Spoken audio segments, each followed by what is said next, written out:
In this lesson, we're going to consider a macroeconomic model. I like to call it the Spending Allocation Model, or SAM.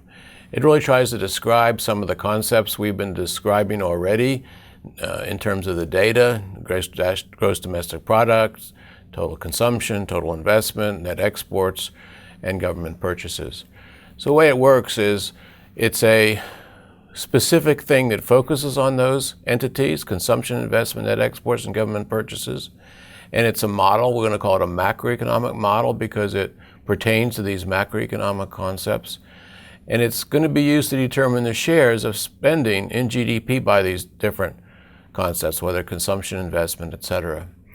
There's actually a very close analogy with this macroeconomic model and the supply and demand model of microeconomics. We're going to try to exploit that connection as we learn how to use this first macroeconomic model in this course.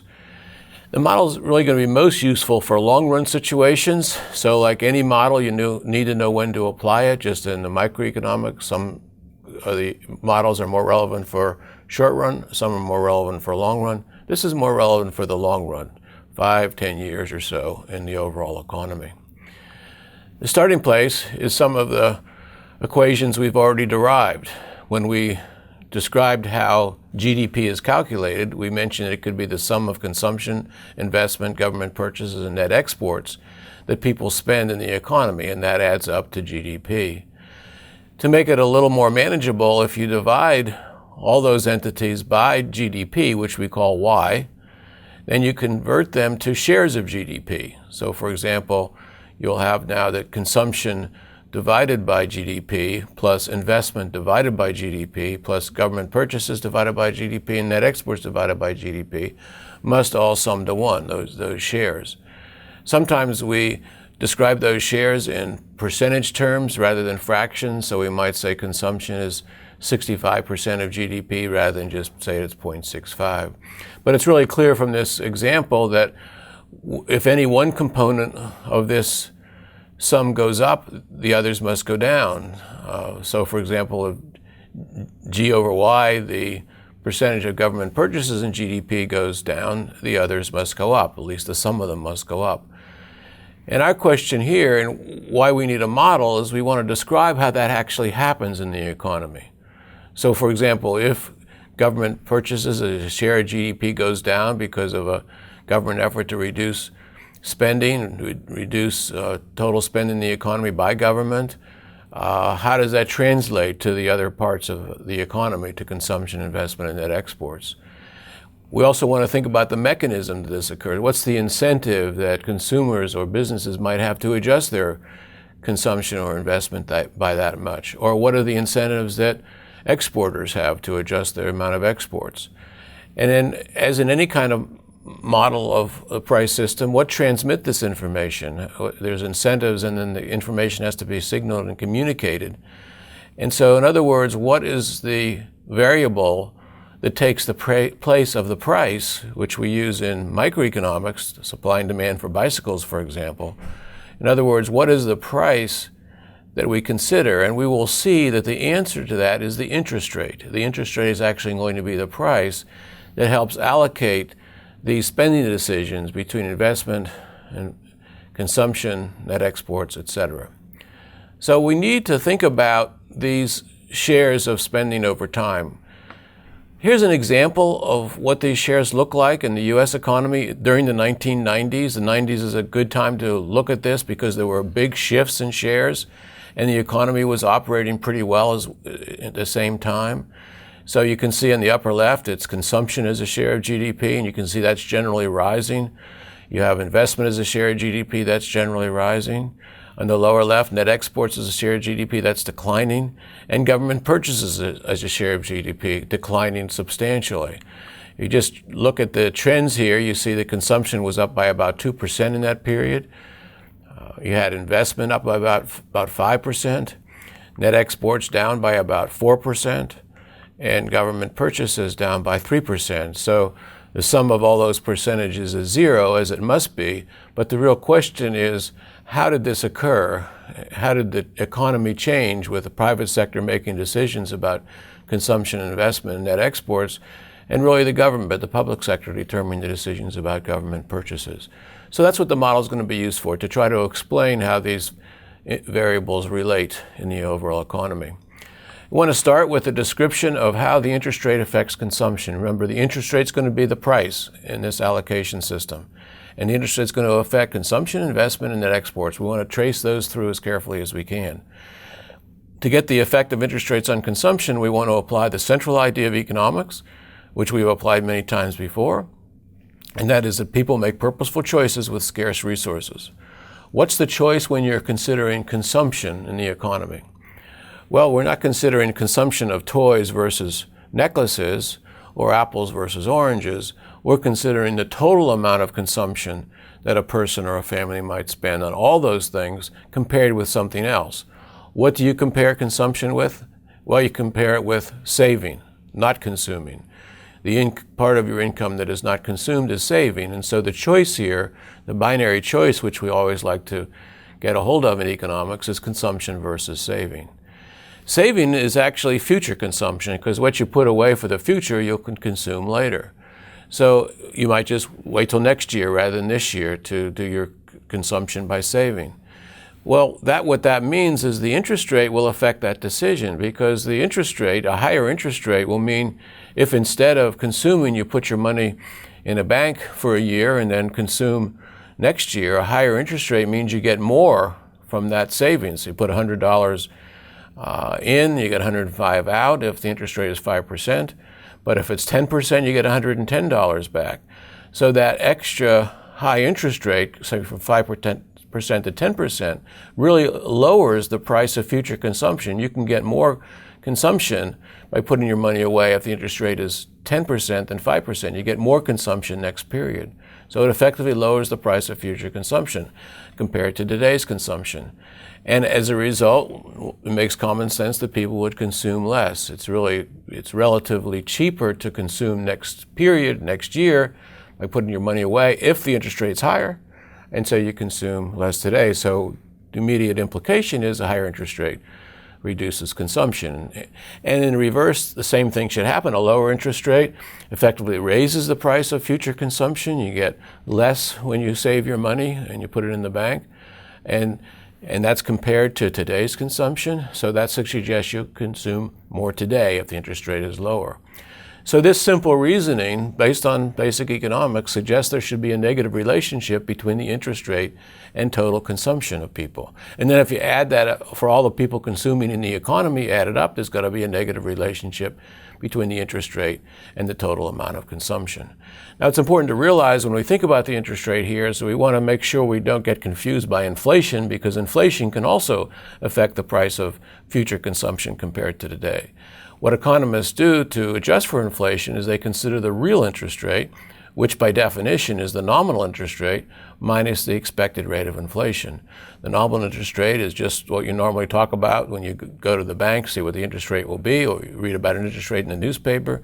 But to get the real interest rate, you want to subtract out how much prices are expected to rise from now into the future, because that's going to make goods more expensive in the future to compare to today. So you take out that thing that makes things more expensive and you subtract it, that is, you subtract it from the nominal interest rate and you get the real interest rate. So for example, if the nominal interest rate is 5% and you expect prices to increase by 3%, the real interest rate is just 2%. And that's what's key in this relationship of the interest rate and consumption. There's a picture, simple graph that represents what I just said. On the vertical axis, you have the interest rate, and the horizontal axis, you have consumption as a share of GDP. We've argued it should be negative. This is an example of what that might look like. And you can see we're representing on the horizontal axis these percentages of consumption as a share of GDP. And that's what we're assuming is going down as the interest rate goes up in this case. Now let's consider investment. Actually, we don't have to consider investment very much at all, because we've already discussed this in microeconomics.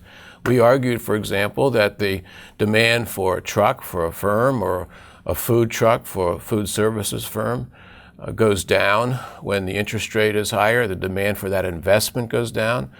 Remember, we argued in terms of a rental rate, the rental rate on capital goes up, then the demand for capital, the quantity demanded of capital goes down.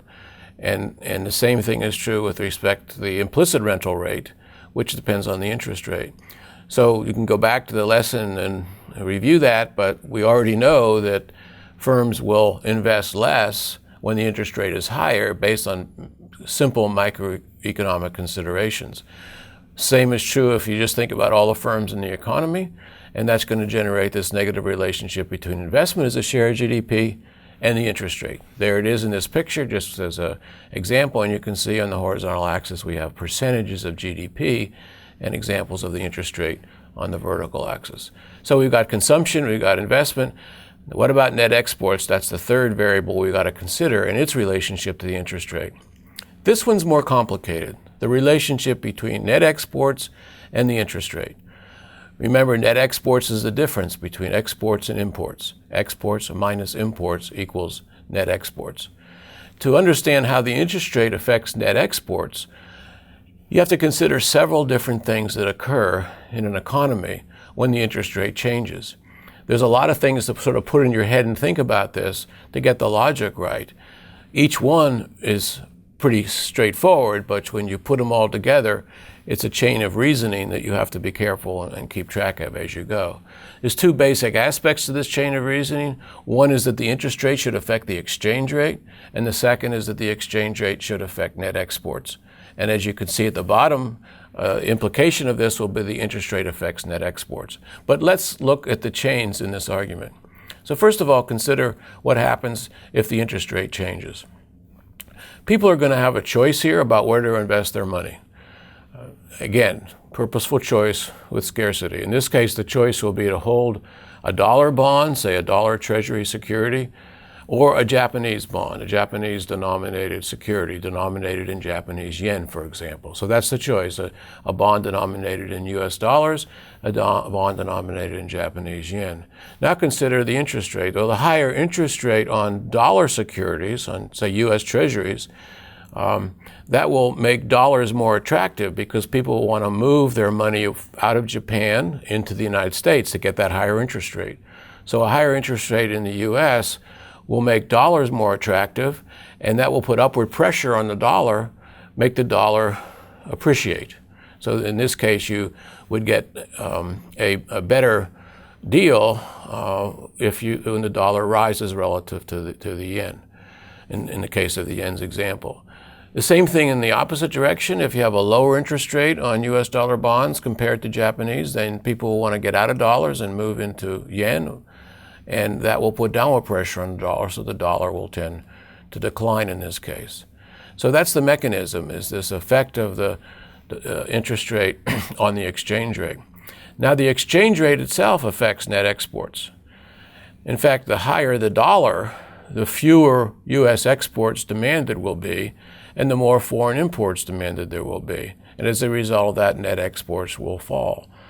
Why is that the case?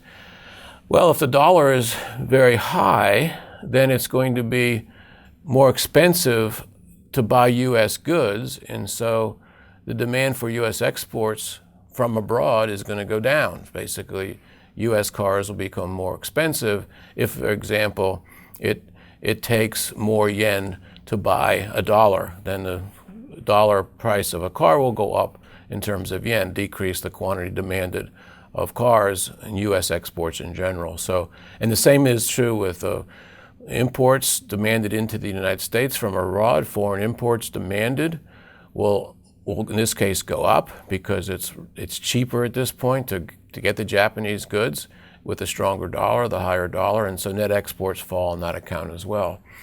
And then finally, if you just reverse this, same logic says the lower dollar will cause net exports to rise. Because of the lower dollar, there'll be more U.S. exports demanded. Again, the logic is very much the same. U.S. exports will be cheaper. It takes fewer yen to get a dollar. And the same thing will occur in reverse on the imports demanded. So now, combine those two things. Interest rate affects exchange rates affects net exports. Therefore, interest rate should affect net exports. And just to summarize, if the interest rate rises, the dollar should rise in value, and that should make net exports go down. So higher interest rates, lower net exports, lower interest rates, more net exports. So that's the logic. Again, each part of this chain, you think about the choices people are making between U.S. bonds and Japanese bonds in the first case, depending on the interest rate, how that affects the exchange rate then. And then second, the choice between Japanese cars, American cars, or more generally Japanese exports, American exports, or even more generally foreign imports and exports compared to the United States. And we got this relationship.